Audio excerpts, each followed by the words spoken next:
and you put it in the room, and it covers about 10 feet circular. So you could put up to 4 of those into a room, and that would cover a room 10, probably about 40 by 20 or 40 by 30. It would cover pretty well if you had an HDX 8000. It would give you excellent audio. Now, would it cover the room perfectly? Well, it's always a compromise when you're using ceiling-mounted microphones. The people a little farther away will sound a little more distant, but they will be picked up very well. It's an excellent audio system, very simple to hook up, nothing to mount, no big hanging device or anything you have to mount. It's just a little box. Good news is that box is Plentum rated, which means you can legally put it up above the ceiling without having to worry about the fire marshal having an issue with it. And then the cable comes all the way out and plugs into the codec itself. So you can actually mix those together. You might have 2 ceiling-mounted microphones and 2 tabletop microphones on an HDX 8000. You can certainly do that. Now, one of the other things you can have is that IP7000, that big speakerphone. It's good for about a 20-foot circle, okay?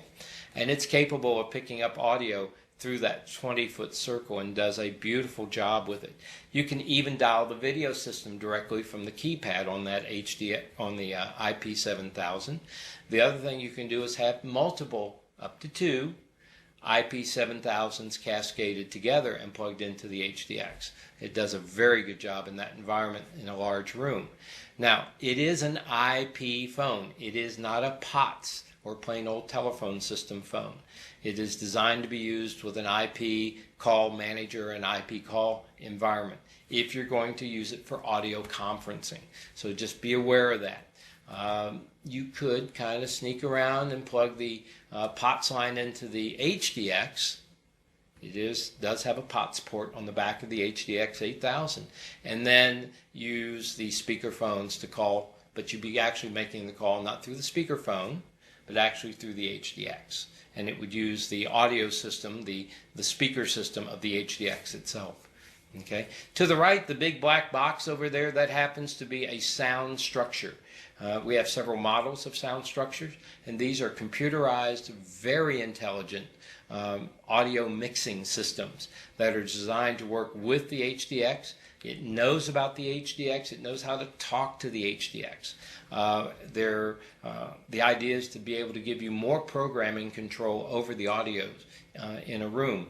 I built a room down in Kennedy Space Center a few years ago, and we actually used the sound structure environment to allow us to do sound reinforcement in the room. Now, what's sound reinforcement? Let's say I have a long room, and down there I did. It was 56 feet long. It was located near the VAB. It was an observation room, but it was also a conference room. They have one large conference table. They had push-to-talk microphones at every other chair. What they wanted to be able to do is to be able to have someone push the button and talk and have the sound reinforcement come out in the room as it so people at the other end of the room could hear just as well as the people near the person speaking.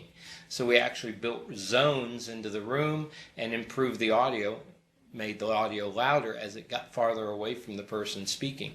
And each time the push-to-talk mic triggered, whether it was on one end of the table or the other end or in the middle, it would then set up the appropriate zoning and amplify the audio going out.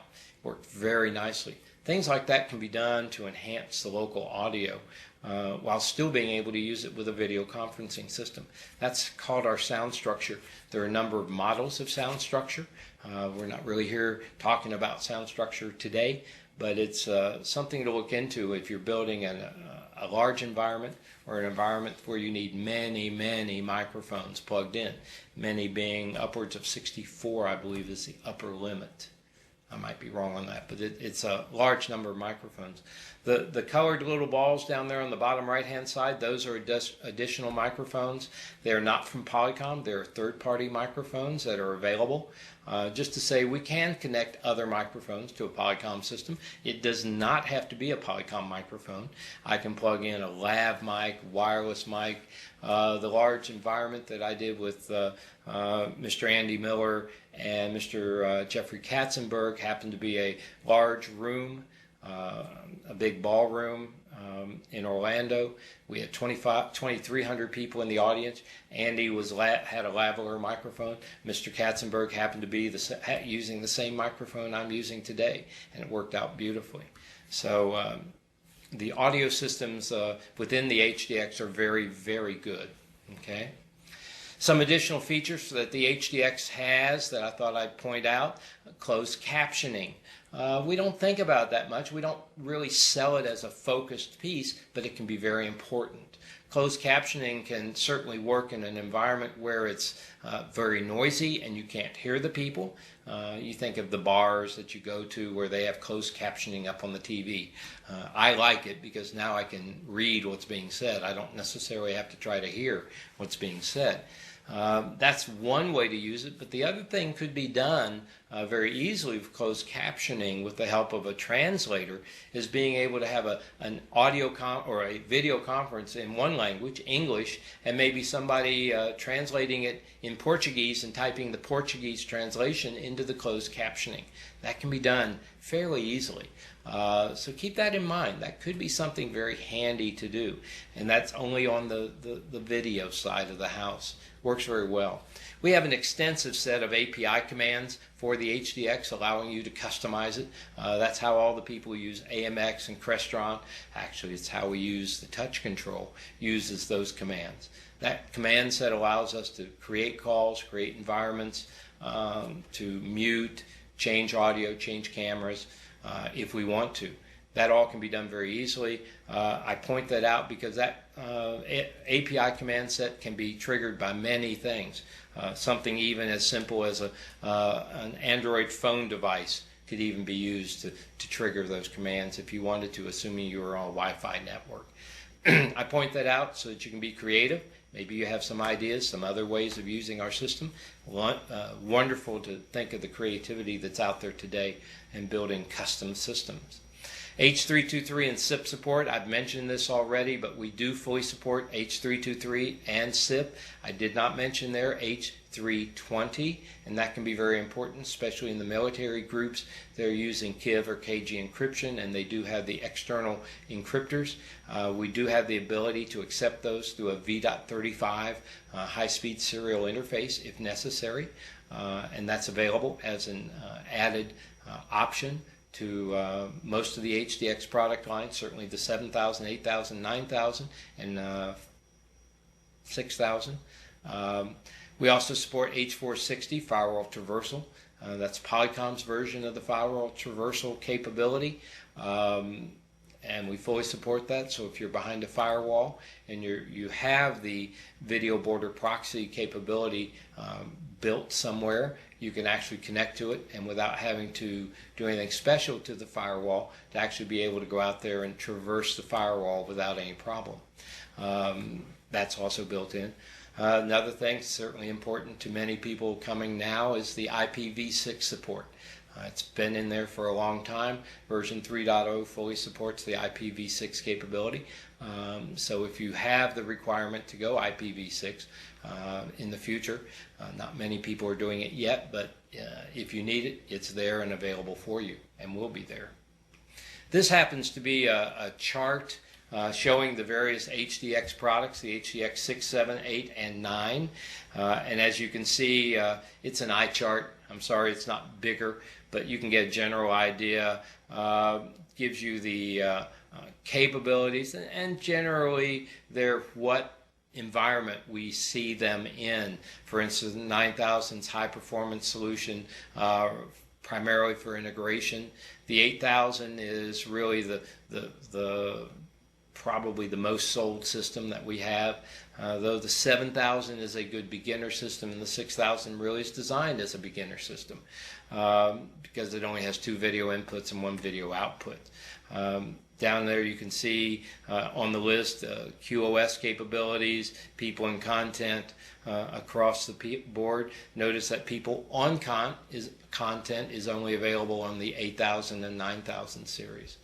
But you can take a look at this. Certainly it's not the end-all be-all for all the information about the HDX. I would highly recommend you go onto the Polycom website. There you can get the complete documentation for all the HDX product lines. You can also get installation charts, installation capabilities. You can get some white papers on there of usage. We've started building a large group of white papers showing how people are using our HDX product line, oftentimes ways that we never thought of. But we're glad to see them being creative and coming up with new ways to use our technology.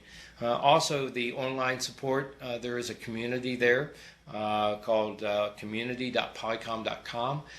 If you don't have a critical question, something you're asking and just trying to find out information, that's certainly a good way to do it. Many Polycom employees are a member of that community, and also many people out in the public are also members of that community and may be able to help you out.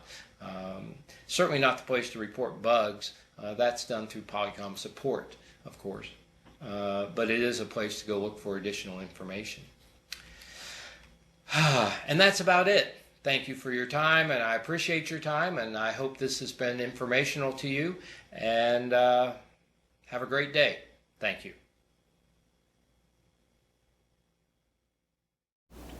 Hello, my name's Gary Miyakawa. I'm here to talk to you about the HDX product line, specifically the HDX 8000 and their sister products, the 8000, 7000, 6000. I want to show you how they go together, maybe how to start them up, how to configure it, and how to make a video call. So we're going to go through the parts and pieces that we have here to show you. So we're going to start out. This is the codec. This is the big guy. He's the guy who does all the hard work. He's the one that all the money gets spent for, basically. The camera's expensive too. On the back side of the codec, you'll see all the working area. Basically, they're the inputs and the outputs. On this side, they happen to be the camera inputs, camera 1, camera 2. Below that will be your content input. That's where you plug in your laptop when you want to send content. The ITU standard name for content is H239, so you may have heard it called that. Some other vendors may have it under a different name. I know one that calls it Duo Video, but they're all basically similar. As long as they meet standards and H239 standards, then they should be able to communicate and send presentations. Okay. Below that are some ports that are used for VCR connectivity, for VCR in and VCR out. You'll notice that the VCR in is limited and VCR out is limited to S video. That's what we expect in and out for the VCR. If you happen to have a VCR. Digital video recorder would also work there too. So we do in and out using S-video and standard audio. Below that are my two monitor ports. It's going to be monitor port 1 and monitor port 2. They are DVI ports. So we expect to have DVI coming out of this, though we have configuration capabilities to allow us to adapt that to be component with a cable, and I'll show you that in a few minutes, or possibly DVI to to a VGA adapter. That would work also. And you'd use a software configuration on the codec itself to tell the codec what format to send it out. And we can take an output all the way up to a 1080p output, so it's 1920 by 1080. So we have that. Down here's the power supply, standard power cord, 110 to probably 240. I've never pushed it past that, though in the US it tends to be 110. Above that I have two RJ45 connections. One is the RJ45 for the IP port coming in. The other is a Siamese port coming back out. So you can actually come in with the cable and then come out and plug that into your laptop if you wanted to, or maybe an IP phone or something like that. Be cautious though, that output port, should the codec be turned off, also gets turned off. So it's not an always on port. Above that, in the little blue range right here, that happens to be my alternate network connectivity port.